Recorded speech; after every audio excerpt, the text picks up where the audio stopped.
Hello ladies and gentlemen, welcome to my YouTube channel. Today I'm going to give you exam tips for your maths paper 2 that you are going to write tomorrow. I'm yet to see your maths paper 1 which you wrote yesterday, but I received feedbacks from most of you who follow the tutorials that I upload that it was good.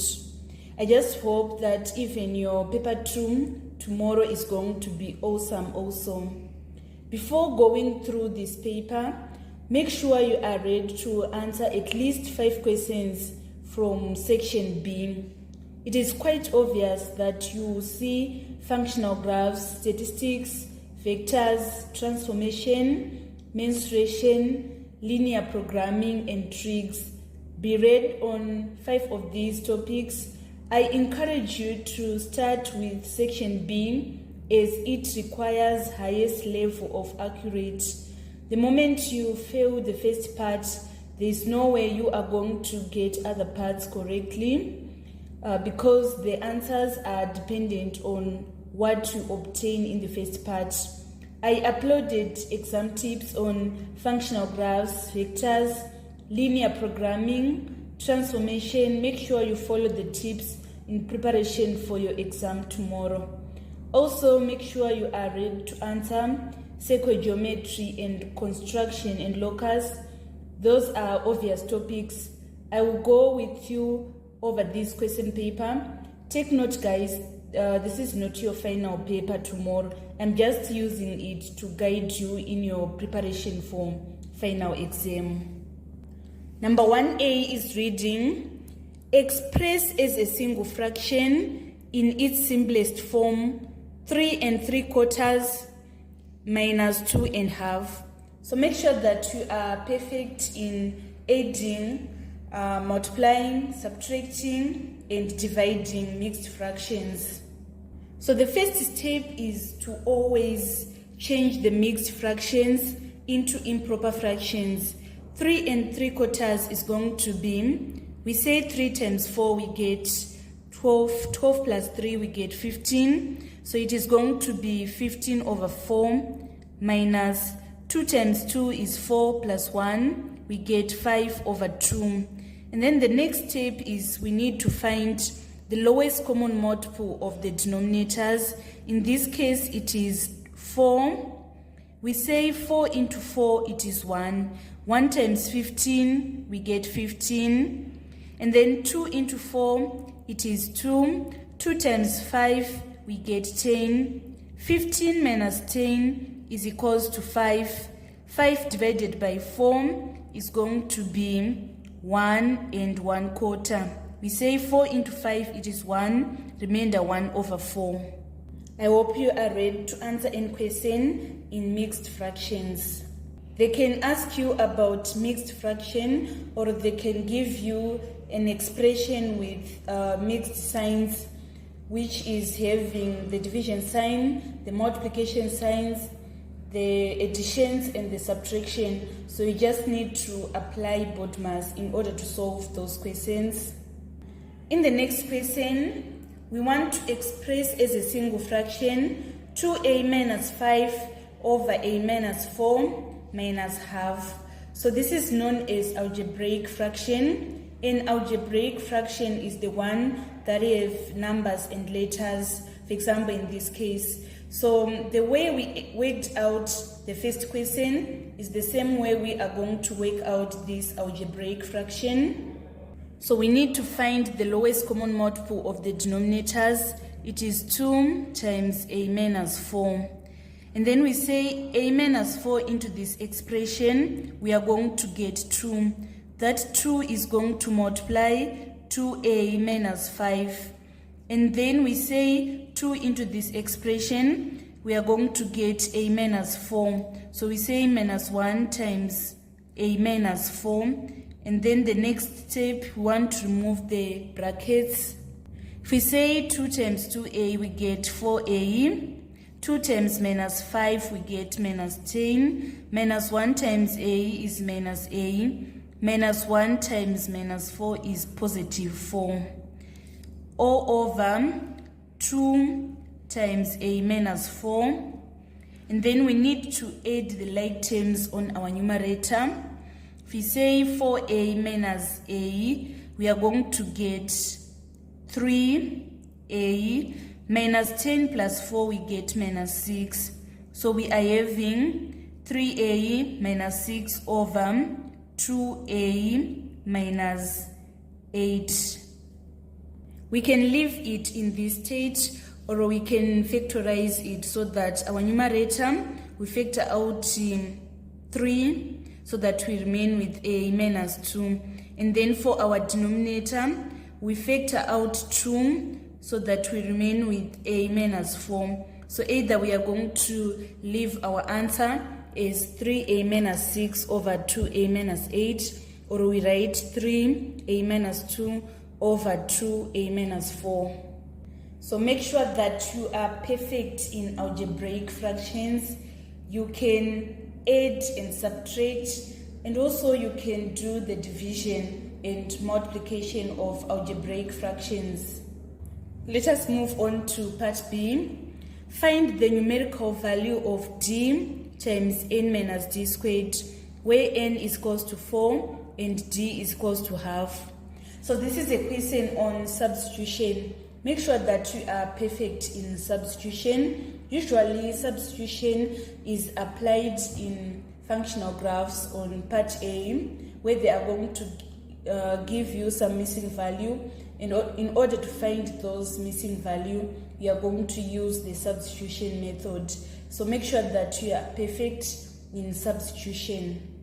So we are given this expression dn minus d squared. On d we are going to substitute half, and then on n we are going to substitute 4 minus d squared, which is half squared. So here we are having this half, and then we say 4 minus, if we say half squared, we are going to get 1/4, and then if we say 4 minus 1/4, we are going to have 3 3/4. So we now have half times 3 3/4. We can punch on the calculator since it is a calculator version. So we are saying half times 3 3/4. Our answer is 1 7 over 8. That is going to be our final answer. So make sure that you are perfect in substitution. Let us move on to part C. On part C, it is reading, by selling an article for $11.40, a shop owner made a loss of 5%. Calculate the cost price of the article. So you guys, you should make sure that you are ready to answer any question on percentage increase and percentage decrease.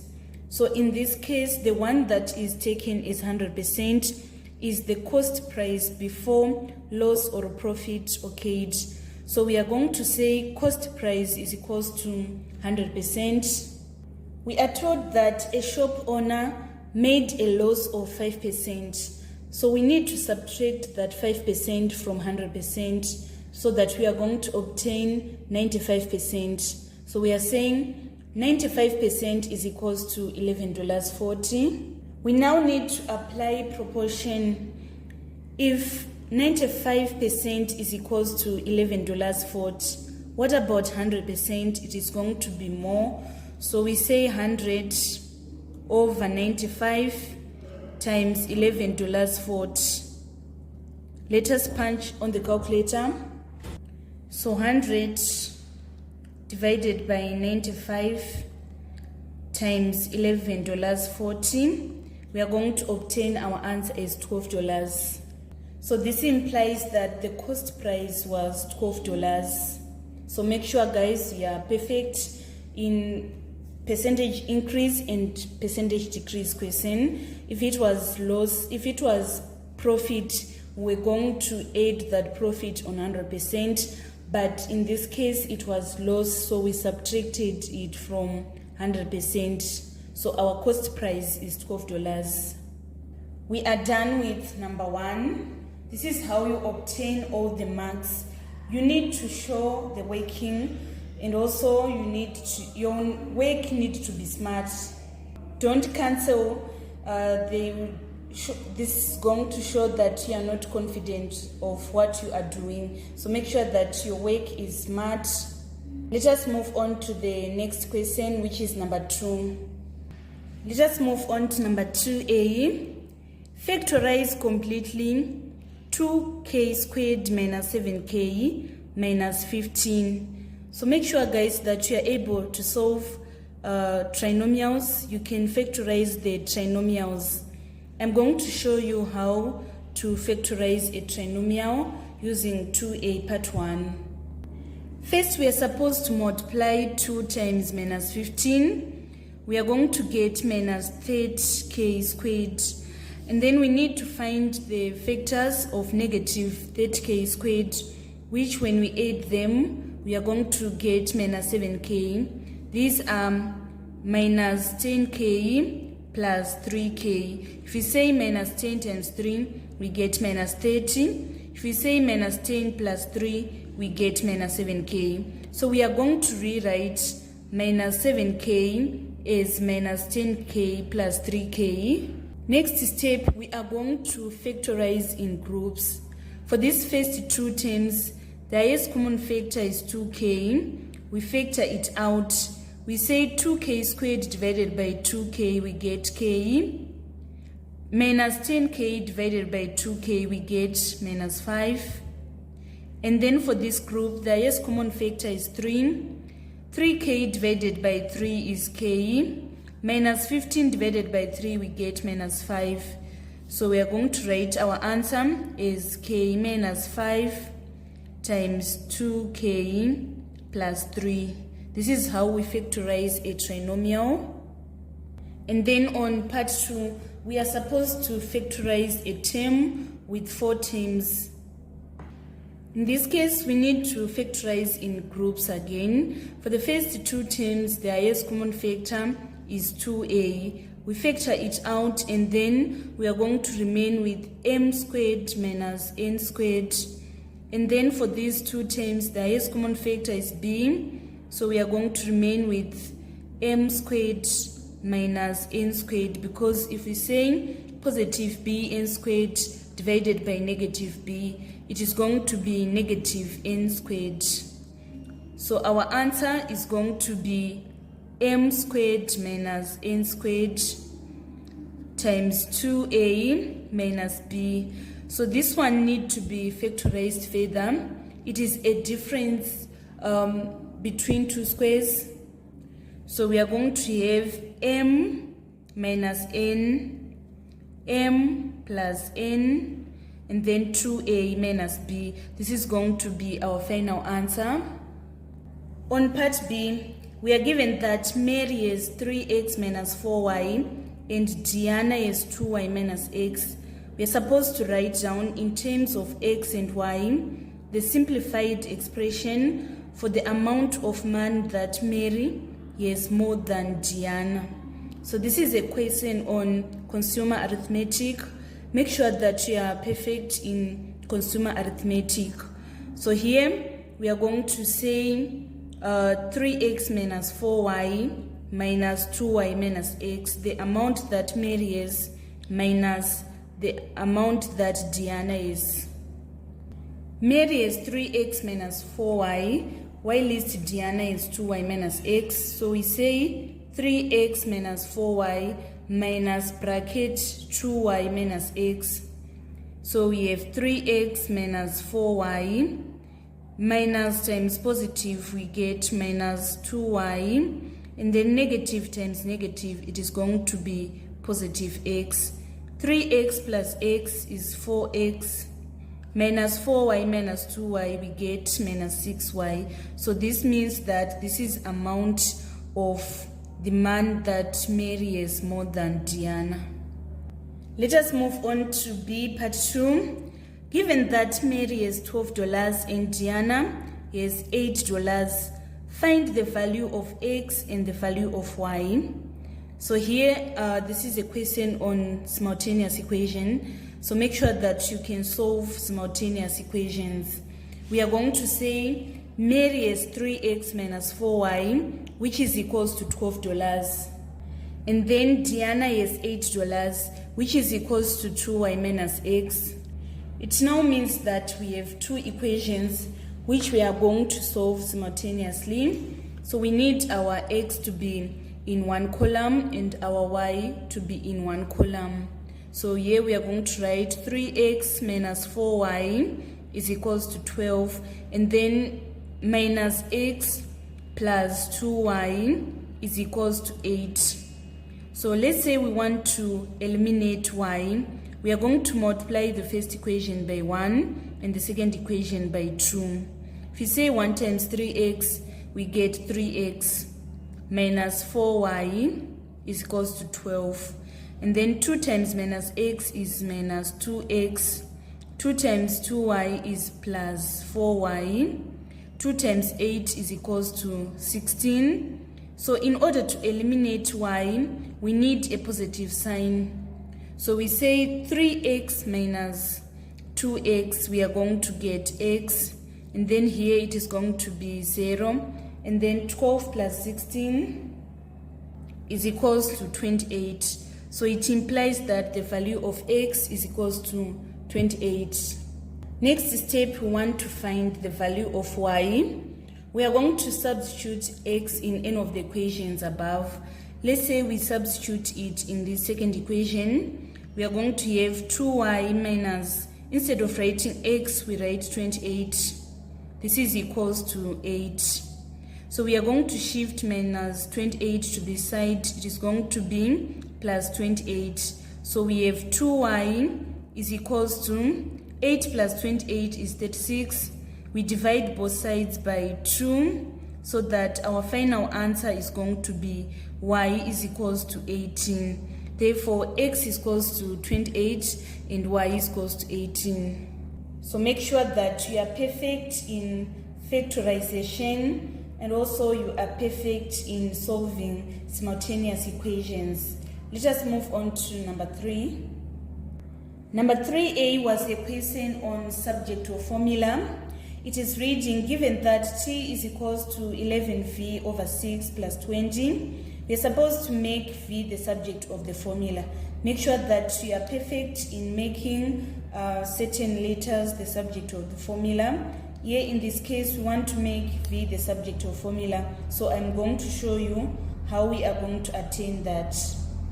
First, we want to remove this fraction. We are going to multiply all the terms by 6. We multiply by 6 here, we multiply by 6 here, and then by 6 here.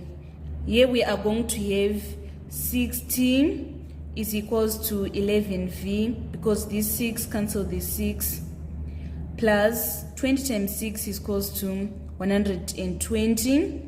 And then the next step, we want to shift 120 to this side. It is going to be 60 minus 120 is equals to 11v. And then we want to make v the subject of formula, so we divide both sides by 11 in order to make v the subject of formula. So it implies that our v is equals to 60 minus 120 over 11. And then on 3a part 2, we want to find v when t is equals to v. This is a question on substitution again, so make sure that you substitute correctly.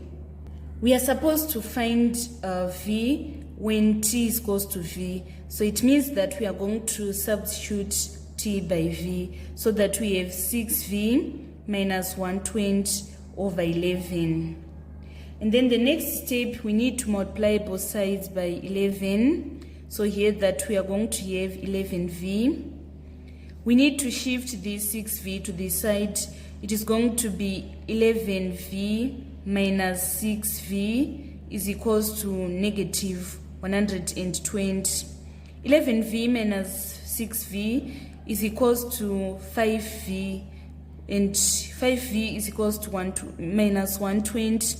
We divide both sides by 5 so that our final v is going to be, if you say 5 into 5 is 1, 5 into 12 it is going to be true, remainder true, and then 5 into 20 is 4. So it means that the value of v is equals to negative 24. So make sure that you are perfect in subject or formula, and also you are perfect in substitution. Let us move on to 3b. In the diagram, AM is equals to 7 centimeters and MC is equals to 8 centimeters. If the area of triangle AMC is 25 square centimeters, calculate AMC. So want to calculate this angle, you should know the formula of calculating area of triangle. It is half A B sine theta.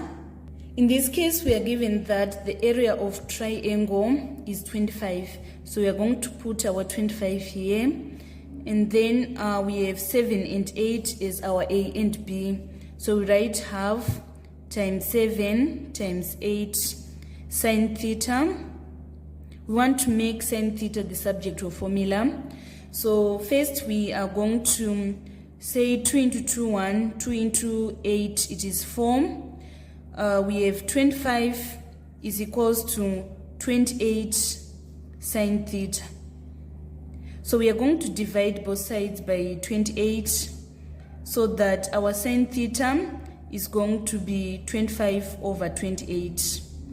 And then after this, we want to make theta the subject of formula. So we are going to multiply by sine inverse on both sides so that our theta is going to be sine inverse 25 over 28.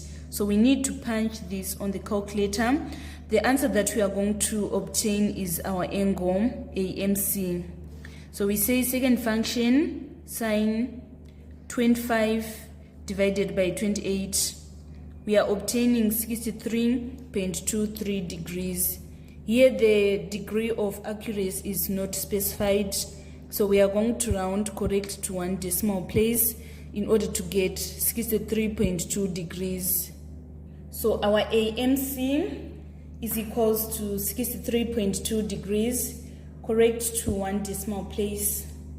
And then on C, it is given that P is equals to 4, 5 minus 3, 2, and Q is equals to 7, 4, 3, 6. We are supposed to find the inverse of Q. So in order to find the inverse of Q, the first step is to find the determinant of matrix Q. Determinant is equals to 7 times 6 minus 3 times 4. 7 times 6 is equals to 42. 42 minus 12 is equals to 30. So it means that our determinant is equals to 30. And then the inverse, we are going to say our inverse is equals to 1 over determinant, which is 30. And then 7 and 6, they are going to interchange their position. And then this one, they are going to change their signs, so that our inverse is going to be 1 over 30 times 6 minus 4 minus 3, 7. And then we are supposed to find the matrix R such that P plus R is equals to Q. So we are having P plus R is equals to Q. We want to find R, so we need to make R the subject of formula. We are going to shift P to this side so that R is equals to Q minus P. For our Q, we are having 7, 4, 3, 6, and then for our P, we are having 4, 5, minus 3, 2. So we say 7 minus 4, it is 3. 3 minus 3 is 6. 4 minus 5 is minus 1. 6 minus 2 is 4. So our final answer is going to be 3 minus 1, 6, 4. So on matrices, make sure that you can add and subtract matrices, and also you can multiply matrices, and then you are supposed to be able to solve simultaneous equations using the matrix method. They can ask you about that, so make sure that you perfect that area. Let us move on to number 4. It was a question on construction and locus.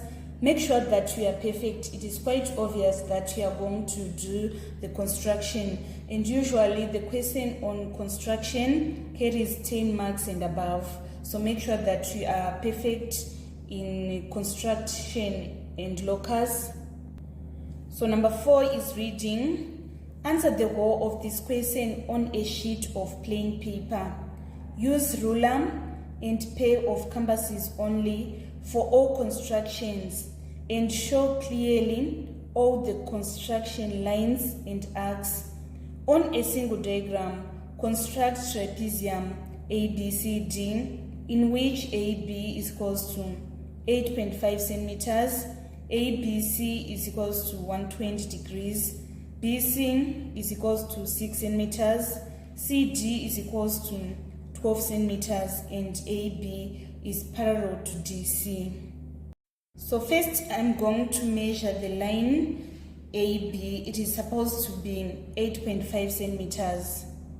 So this is my 8.5 centimeters from this point to this point. I need to open my canvas to be 8.5 centimeters long. I've opened my canvas to be 8.5 centimeters. So from this point, I'm going to construct an arc.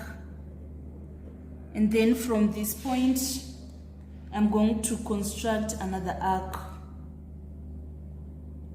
After this, I'm going to join the two arcs using a ruler. It is important that you need to label. So here we are going to label that this is A, and then this is B, and we label that this is 8.5 centimeters. That is going to be our first step. Now I want to construct 60 degrees. I'm going to construct 60 degrees to be at this side, so that 120 degrees is going to be the other side. Since angles on a straight line, they sum to 180 degrees. From point B, I'm going to construct an arc like this. And then from this point, I'm going to construct another arc. After this, I need to join this point B and the intersection of the arcs. So this angle is 60 degrees, and then the remaining one is going to be 120. So we label 120 degrees here. So this is how we construct 120 degrees. We just need to construct the 60 degrees, and the other part is going to be 120 automatically. You can use a protractor to confirm if you have constructed well. So you can see, guys, that this is perfectly 120 degrees. Let us move on to the next step. We are given that BC is equals to 6 centimeters. So we need to measure 6 centimeters from B. Our 6 centimeters is from this point to this point. So we are going to label this point. It is our C. This point is our C. And then we label here that this is 6 centimeters. We are informed that CD is equals to 12 centimeters. So we are going to measure 12 centimeters from C. So from this point 12 to this point, we need to draw a line. So this point is going to be our D, and this point is our C. From C to D, we are having 12 centimeters. We now need to join A and D. We are going to draw a line that joins D and A in order to come up with trapezium ABCD. Let us move on to part 2. We want to construct the locus of points which are equidistant from C and D. So it means that we need to construct a perpendicular bisector of line CD. So the first step is to open the canvas. You should make sure that it is greater than half of the line like this, and then you draw an arc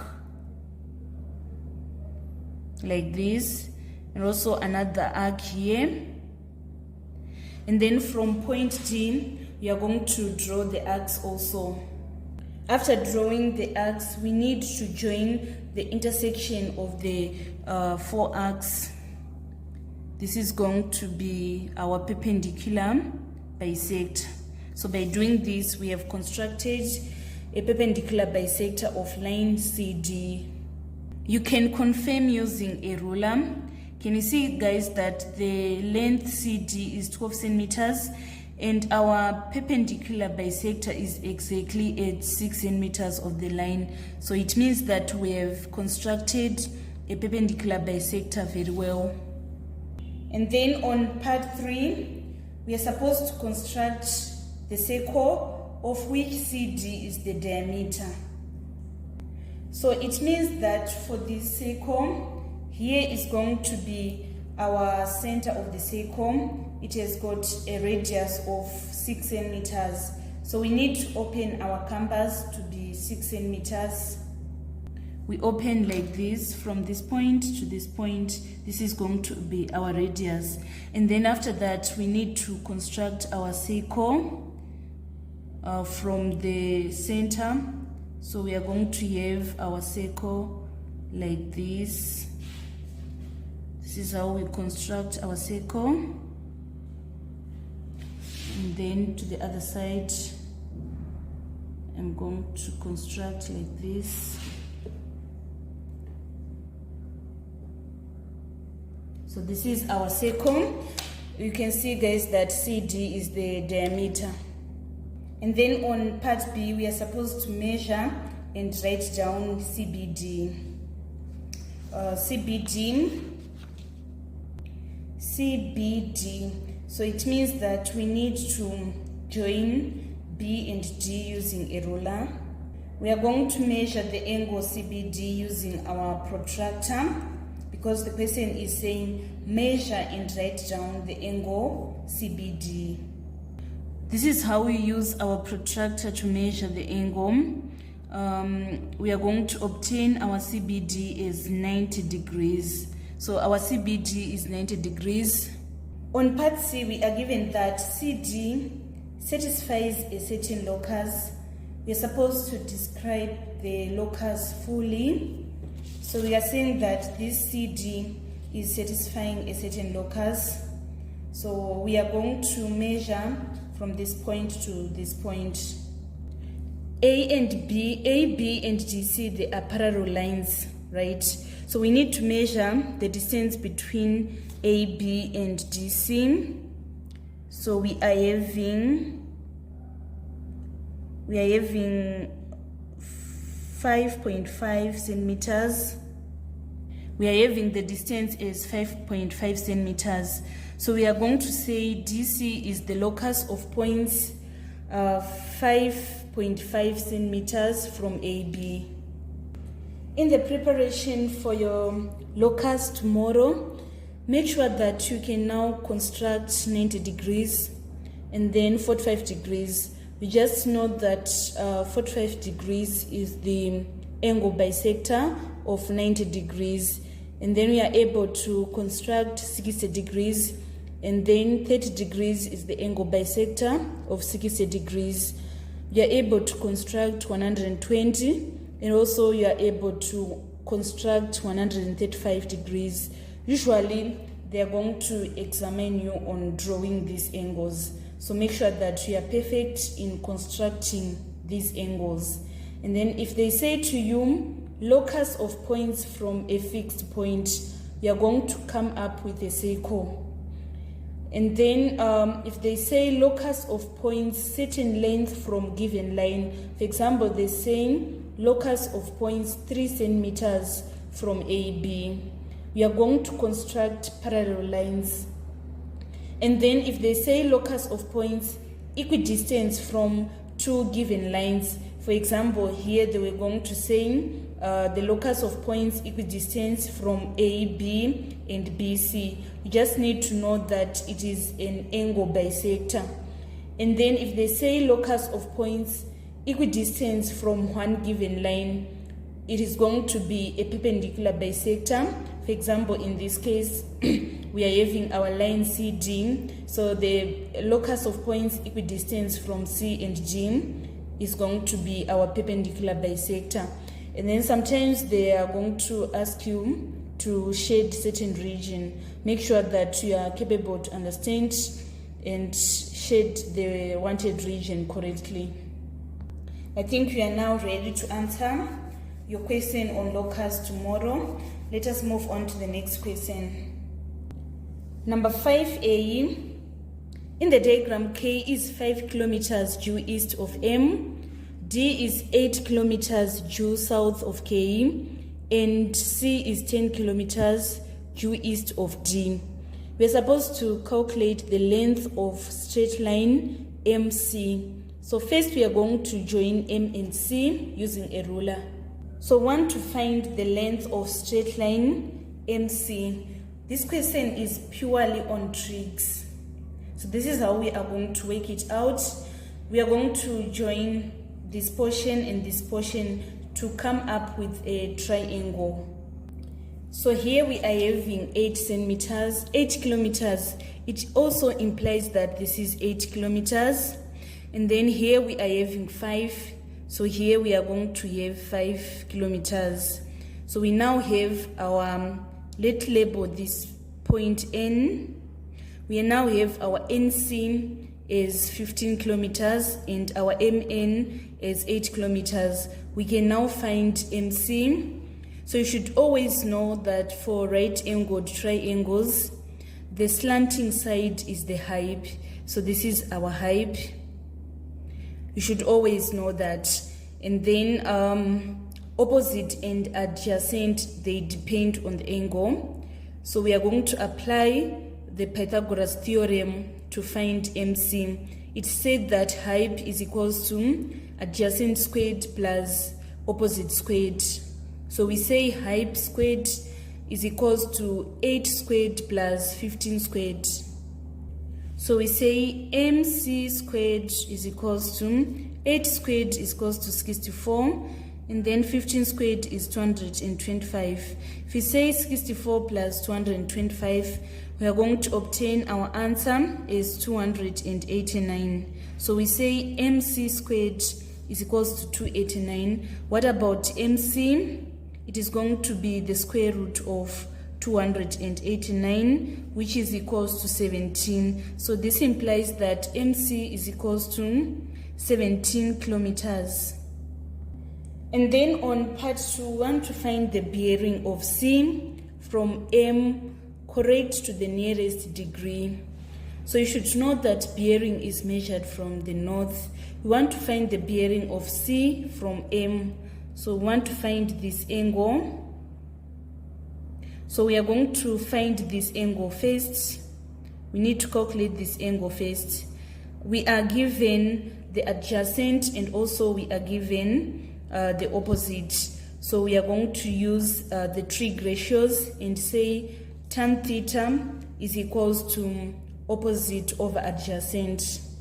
Let's name this angle A. So we want to find the angle A. The opposite of this angle is 15, and then the adjacent is 8. So you're going to say theta is equals to tan inverse 15 over 8. Let us punch on the calculator. Second function, tan 15 divided by 8. We are obtaining 61.9. So this is 61.9, but the angle that we want is this angle. So you should know that angles on a straight line, they sum to 180 degrees. So we are going to say 180 minus 61.9. Let us punch on the calculator. 180 minus 61.9. We are obtaining 118.1, and we are supposed to round correct to the nearest degree. It is going to be 118 degrees. So our final answer is 118 degrees. So perfect everything on bearing and also perfect everything on Pythagoras theorem.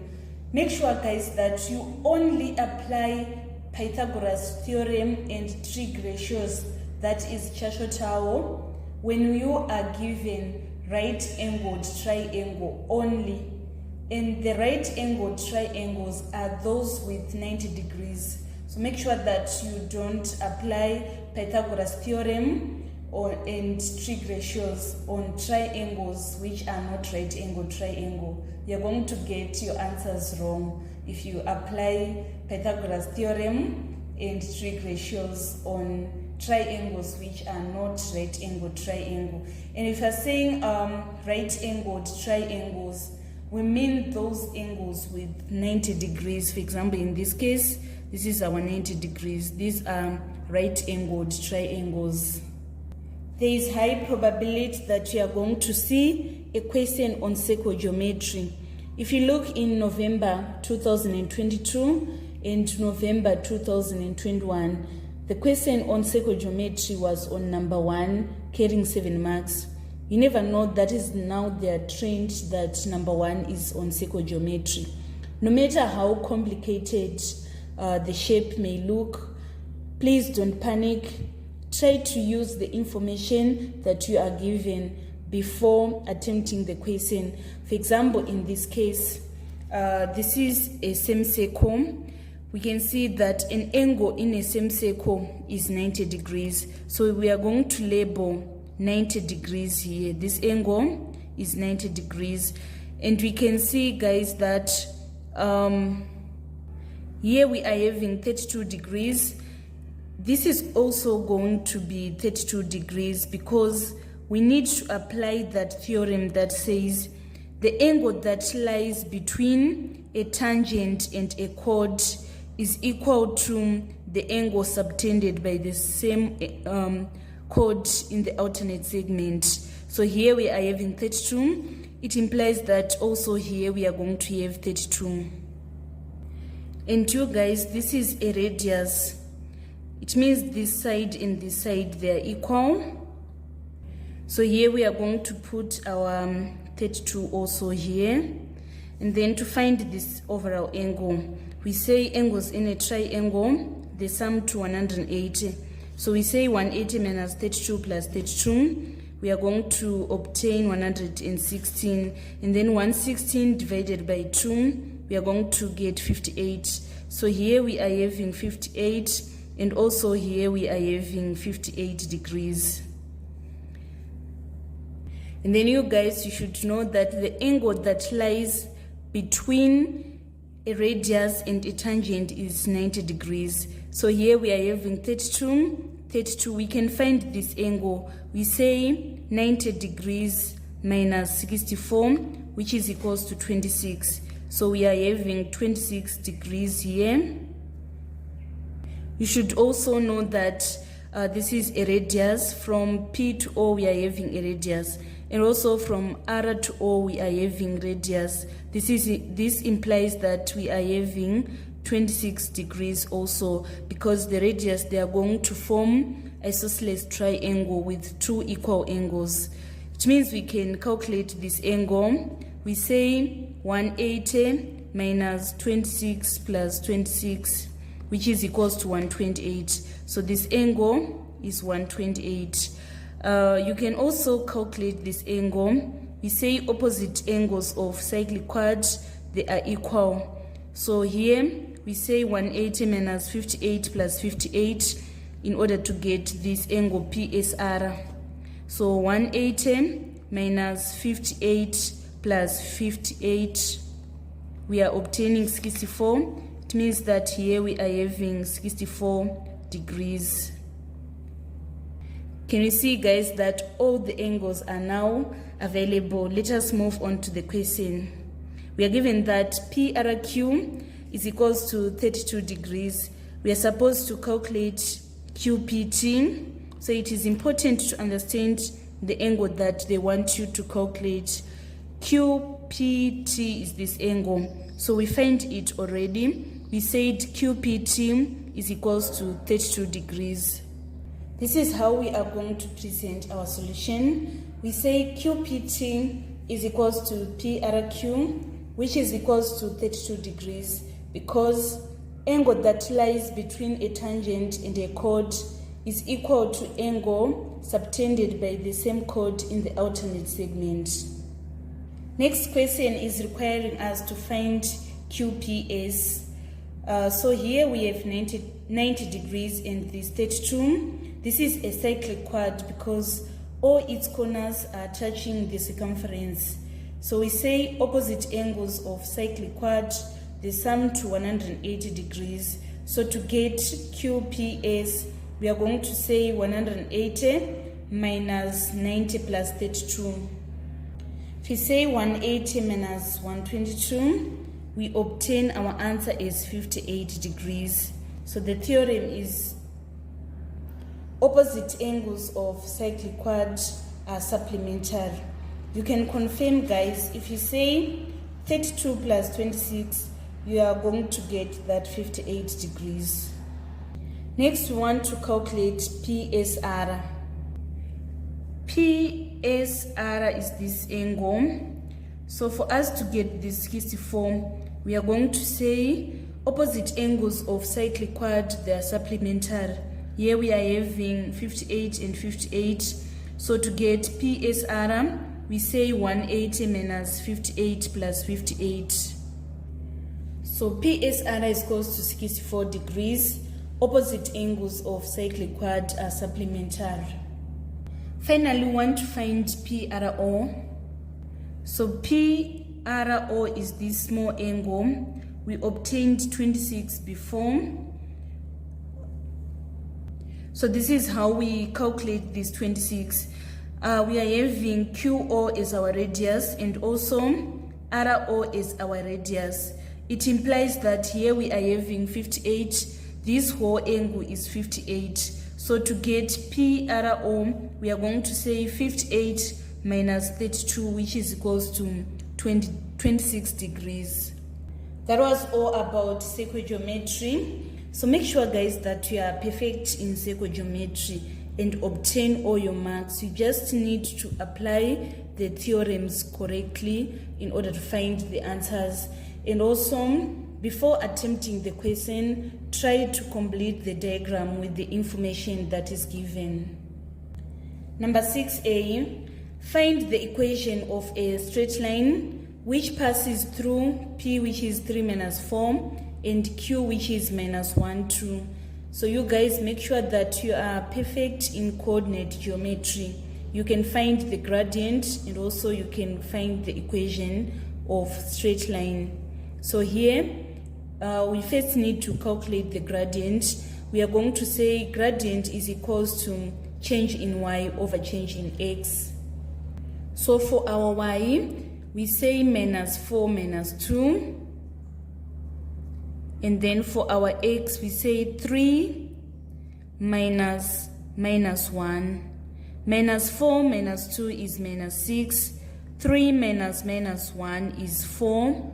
If we reduce this one, we are going to get our gradient as negative 3 over 2. The equation of line is y is equals to mx plus c, where m is the gradient and c is the y-intercept. So we want to find y-intercept.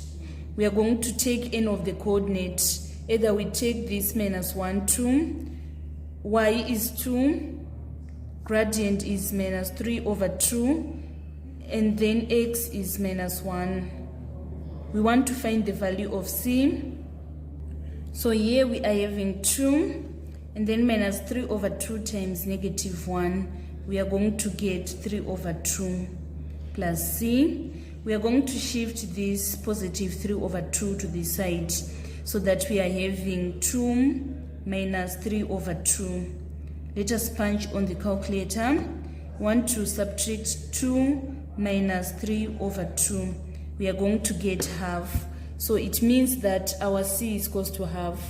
So we now want to write the equation of line. We say y is equals to, our m is minus 3 over 2, x plus c, which is half.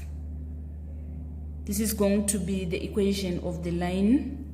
We can leave it in this form, or we are going to multiply all the terms by 2. so that here we are going to have 2y is equals to minus 3x plus 1. This is how we find the equation of the line given the two coordinates. We just need to find the gradient and also to find the value of c and substitute correctly. And then on part B, we are supposed to solve the equation 3 over 2x minus 5 minus 4 over x minus 3 is equals to 0. So here we are going to multiply all the terms by the lowest common multiple. So here this 2x minus 5 is going to cancel this 2x minus 5. 3 times x is equals to 3x. 3 times minus 3 is equals to minus 9.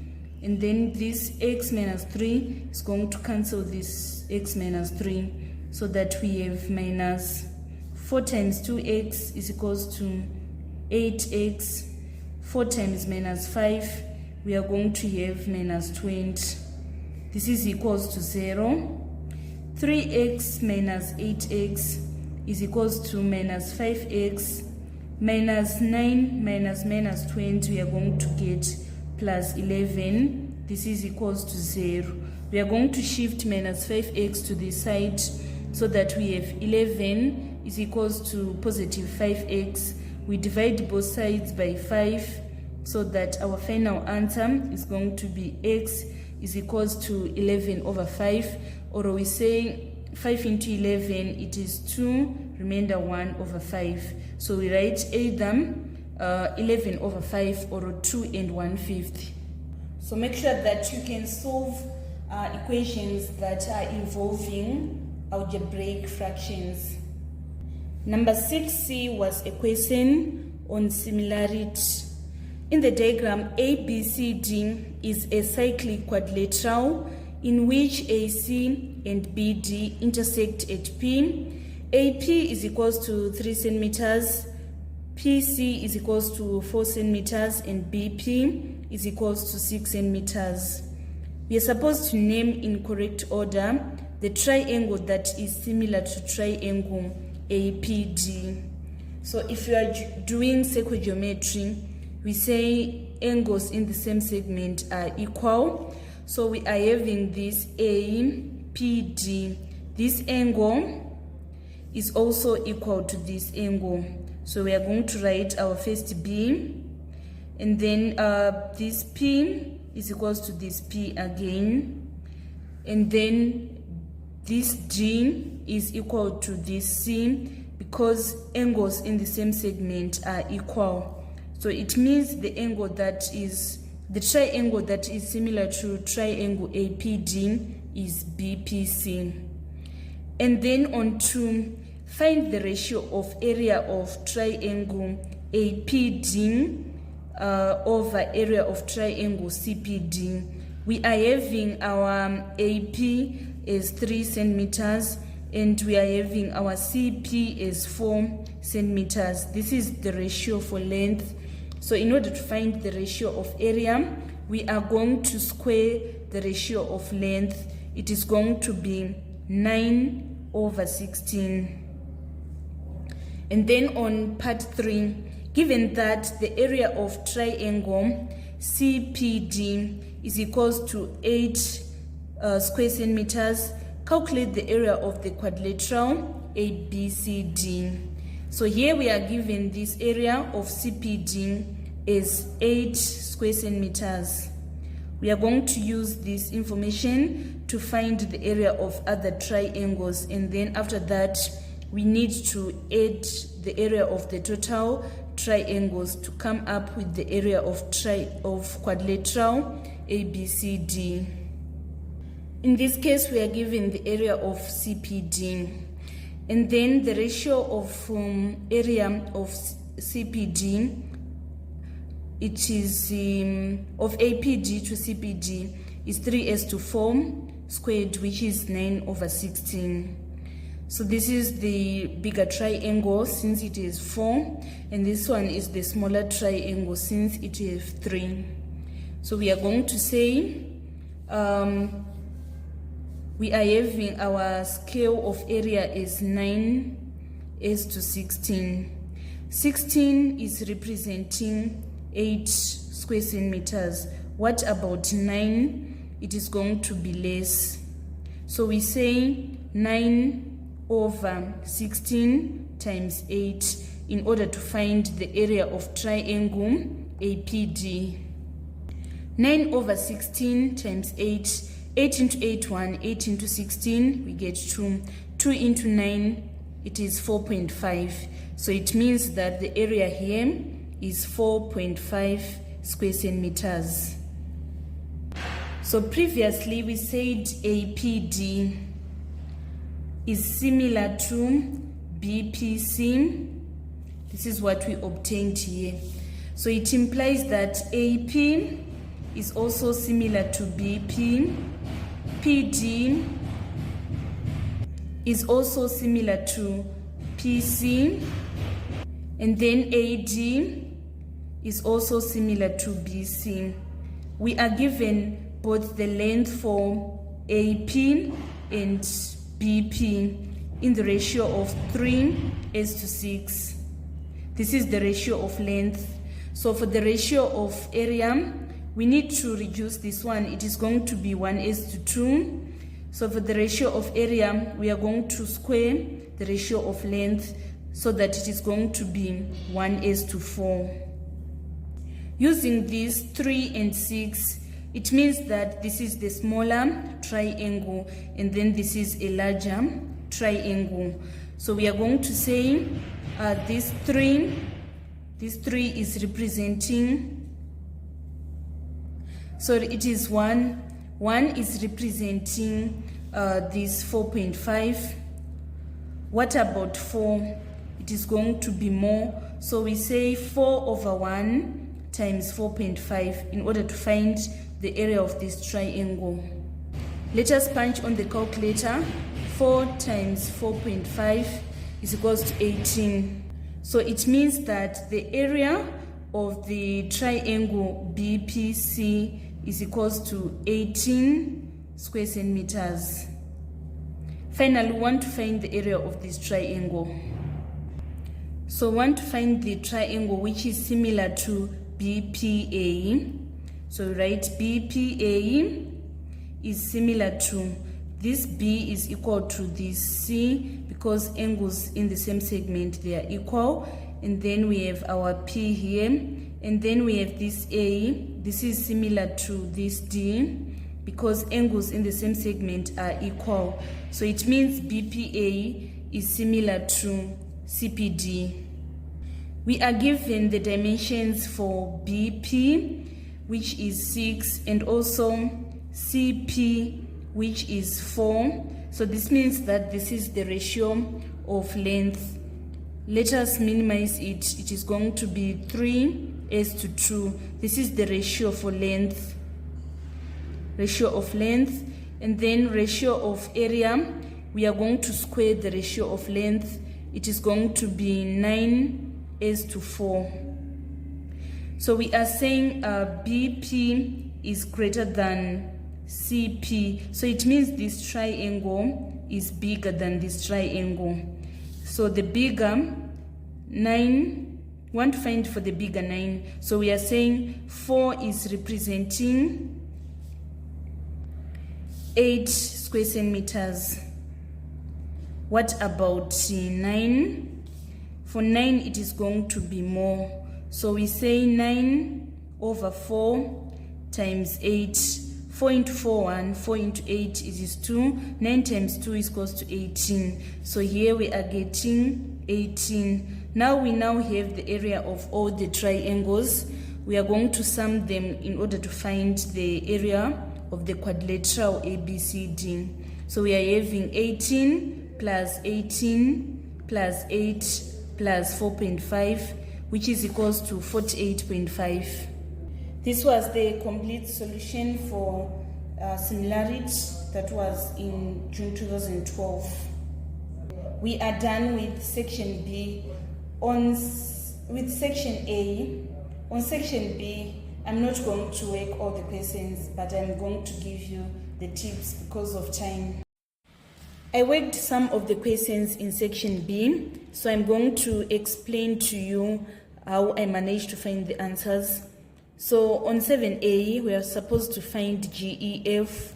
GEF is this whole angle. We are going to draw this horizontal line and name it ER.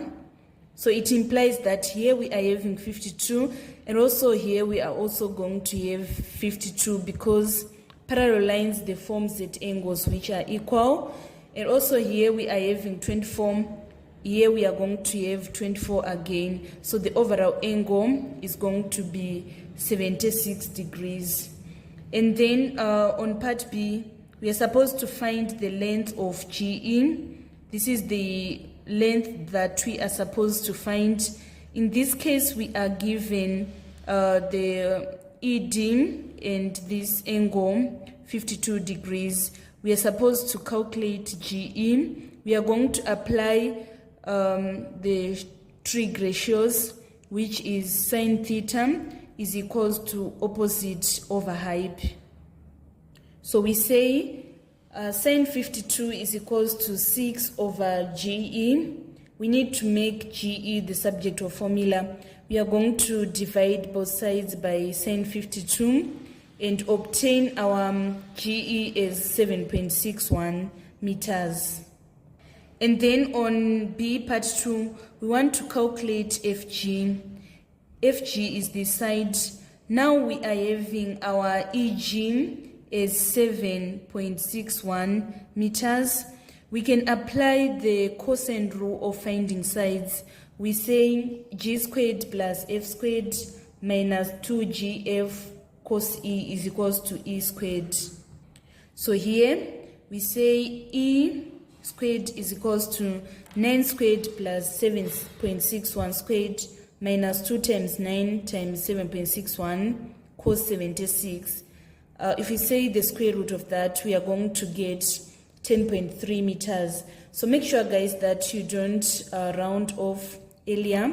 You round at the final answer. We are going to take 105.7736387 as it is and punch square root sign and find our E as 10.3 meters, which is the FG.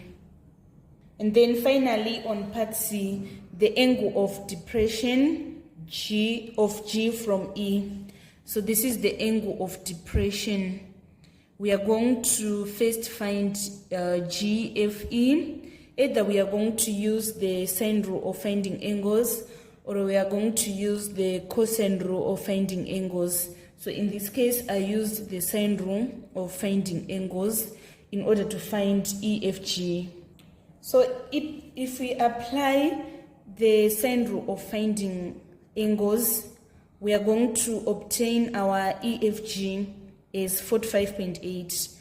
And then the overall angle of depression is 45.8 plus 24, which is equals to 69.8.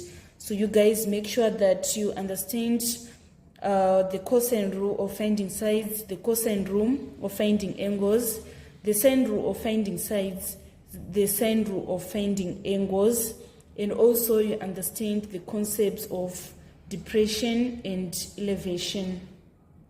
Number 8 was a question on transformation. I didn't work it out because of time, but I encourage you to go and look for the exam tips on transformation. I uploaded them on the YouTube. Everything is available. So if you are not understanding transformation, please make sure that you follow all those tutorials. They are going to help you in answering transformation tomorrow. And then on number 9, it was a question on partial variation. So you should make sure that you are perfect in solving simultaneous equations.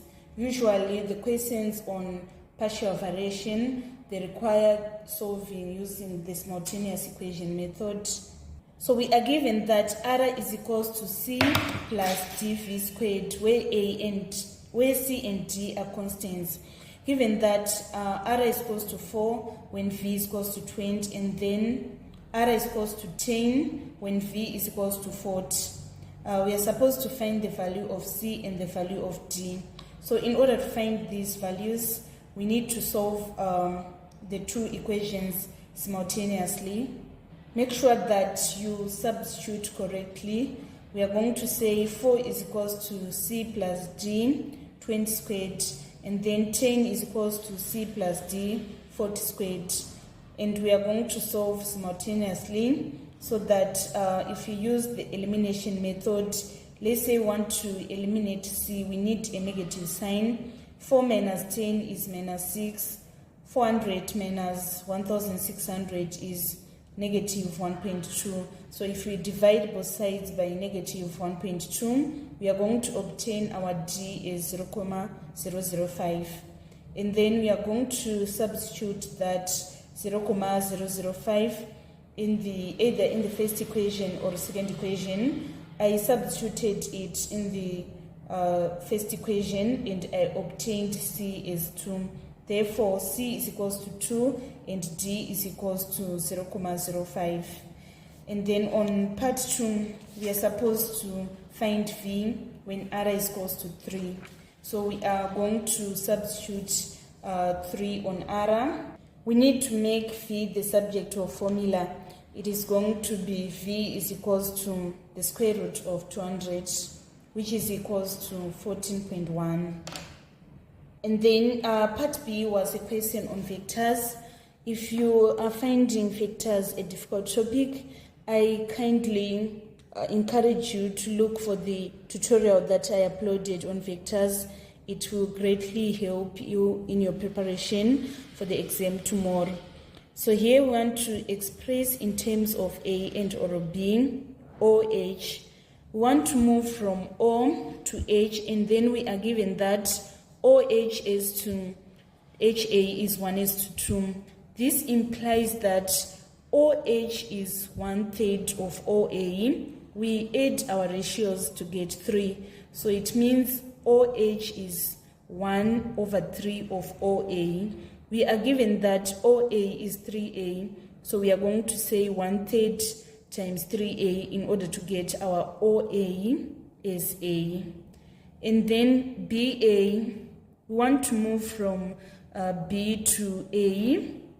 So we are going to say BA is equals to BO plus OA. We have changed the direction. It is going to be minus 3B plus 3A. And then on BK, we want to move from B to K. And also we are given that BK is to KA is 1:2. So it implies that BK is 1/3 of BA. We obtained our BA is minus 3B plus 3A. So it means our BK is going to be 1/3 of BA, which is equals to minus B plus A. And then on number 4, we want to calculate KA. So KA, we are going to say, using this information, it implies that KA is 2/3 of BA. We obtained BA is minus 3B plus 3A. So we are going to say KA is 2/3 times minus B plus 3A in order to get minus 2B plus 2B.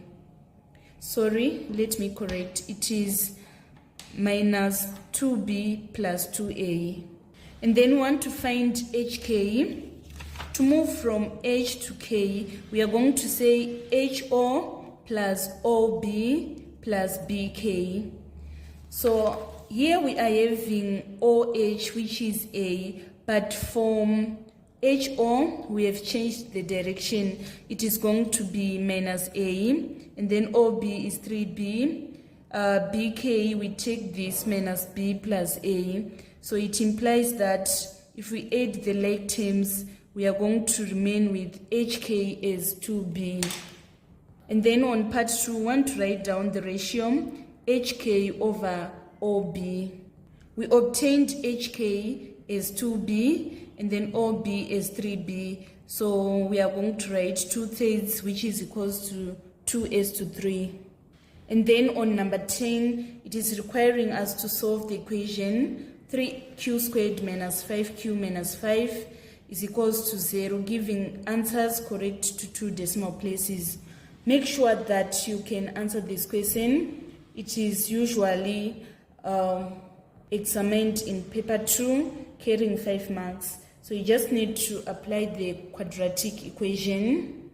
So we say 3q squared minus 5q minus 5 is equals to 0.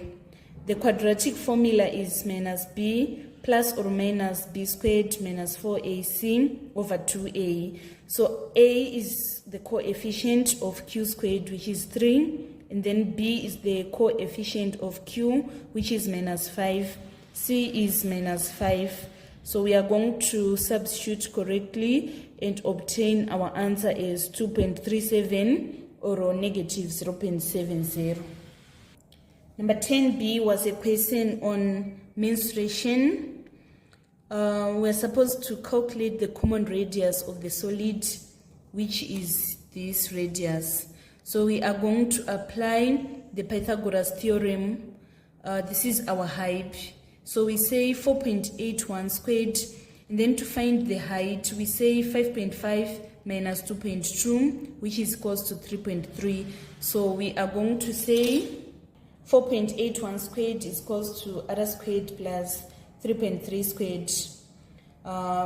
This is equals to 3.5 meters. So our radius is 3.5 meters. And then on part 2, we want to find the surface area of the solid excluding the shaded base. So this is how we work it out. We need to find the surface area of this solid.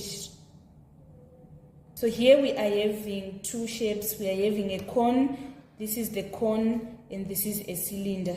So let us find the area of the cone. Surface area of the cone is pi r length, and the length that we use is this slanting height. So we say 22 over 7 times 3.5 times the length, which is 4.81.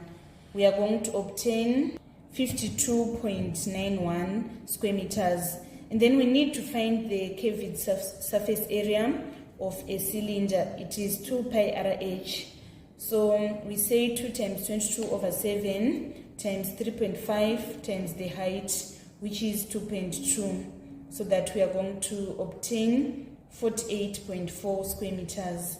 And then the total surface area is going to be 101.3 square meters. To find the area of the shaded base, it is a circular base, so it is pi r squared. We are going to get 38.5 square meters. Therefore, the area of the solid excluding shaded base, we subtract 38.5 from 101.3 square meters. And then to find the total volume of the solid, we are going to say volume of the cone plus volume of the cylinder. Volume of cone is 30 pi r squared height, which is equals to 42.33. Volume of cylinder is pi rl, which is 84.65 cubic meters. And then to find total volume, we say 84.65 plus 42.33, which is equals to 126.98 cubic meters. Number 11 was a question on functional graphs. I didn't work it out. I encourage you to look for final exam tips that I uploaded on functional graphs. They are going to greatly help you to answer the question on functional graph. And then finally, on number 12, we are having a question on statistics. We are having a question that is on frequency cumulative. So here, in order to find the missing value, make sure that you just use the zigzag method if it is frequency cumulative. So to find the value of P, we are going to say, the zigzag method that I'm saying is you say 2 plus 14 to get 16. So in order to get P, we are going to say 16 plus 24, which is equals to 14. and then you say 40 plus 30, you get the 70. To get Q, you say 70 plus 16, which is equals to 86. To get R, you say 86 plus 10, which is equals to 96. So this is how you use the zigzag method in cumulative frequency to find the missing values. And then part B, using a scale of 2 centimeters to represent 10 pupils on vertical axis and 2 centimeters to represent height of 5 centimeters on horizontal axis. Draw the cumulative frequency curve for the height distribution. So you should make sure that the cumulative frequency is in y-axis, and then the height is going to be in x-axis. Make sure that your graph is well labeled. You label cumulative frequency in y-axis, and then you label height in x-axis, and make sure that you use the scale that you are given. And then on part C, use your graph to estimate the median height of these pupils.